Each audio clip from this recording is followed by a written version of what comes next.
মুক্তি চাও, বৈরাগ্য চাও, ইহকাল পরকালের কল্যাণ চাও, ভাগবত কল্পতরুর ছায়াতে এসো।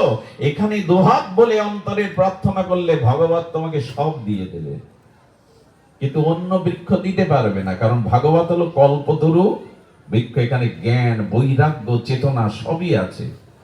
আর নিগম, আগাম এবং নিগম, এই সনাতন শাস্ত্রের যে দুটি ধারা, সেই বেদাদি শাস্ত্রের কে বলা হয়েছে নিগম কল্পতরু।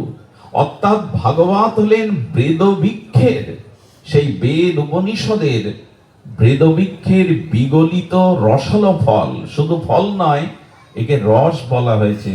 অর্থাৎ বল্ক, ছাল বা আটি, এই হেয় পদার্থটা ভাগবতে নাই। অর্থাৎ ভাগবত নির্যাস হলো নিগম কল্পতরুর গলিতং ফল, অর্থাৎ রস।